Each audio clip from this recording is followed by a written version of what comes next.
Shalom, shalom, je vous salue au nom de Jésus. Bienvenue dans notre temps d'édification.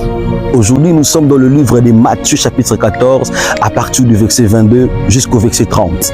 La Bible nous dit que lorsque Jésus a traversé avec les disciples de l'autre côté, ils sont allés prier. Alors Jésus s'est retiré seul, il priait seul et les disciples priaient à côté. Et lorsque la nuit tombait, les disciples sont partis, ils ont laissé Jésus seul. Et quand il a fini la prière, il s'est rendu compte que les disciples sont partis avec la barque et il est resté seul. Ils étaient tous ensemble, mais les disciples sont partis avec la barque et Jésus est resté seul. Oui, ça peut faire mal et ça peut être la situation que tu traverses.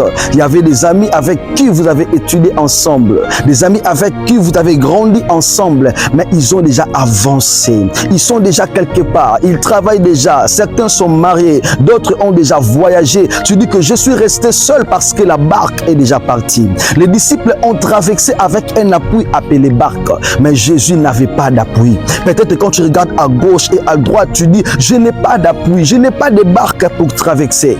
Mais ce que j'aime, Jésus n'a pas appelé les disciples pour dire revenez pour que nous puissions traverser ensemble.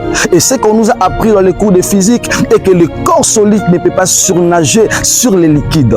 Mais ce qui est intriguant, Jésus ayant un corps solide, il a commencé à marcher sur l'eau. La traversée des disciples était une traversée qui était naturelle, mais la traversée de Jésus était une traversée surnaturelle. J'aimerais dire à quelqu'un, si d'autres ont traversé naturellement, sache-le que toi tu traverseras surnaturellement. Ne sois pas étonné par ce que Dieu fait dans leur vie, parce que Dieu fera aussi dans ta vie. Ne perds pas l'espoir pour dire que Seigneur, je suis resté seul. Comment est-ce que je vais traverser? Toi aussi tu vas traverser.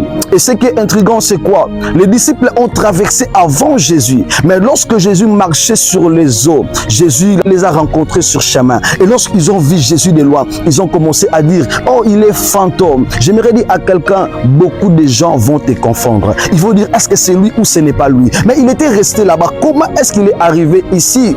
Et ce qui est encore étonnant, Pierre a demandé à Jésus, il dit Seigneur, si c'est toi, permets-moi de venir vers toi. Ça veut dire que celui qui est dans la barque, il a commencé à envier celui qui est sur l'eau. J'aimerais dire à quelqu'un, même s'ils ont traversé avant toi, c'est possible qu'ils puissent t'envier. C'est possible qu'ils puissent chercher à venir vers toi. Je prophétise dans ta vie et je le déclare. Même s'ils ont traversé avant toi, ils auront besoin de t'approcher. Ils auront besoin de venir vers toi. Ne perds pas l'espoir. Ta traversée sera surnaturelle. Que le miracle de Dieu soit ton partage. Soyez bénis et meilleure vie à tous. Je vous souhaite une très bonne année. Soyez bénis au nom de Jésus.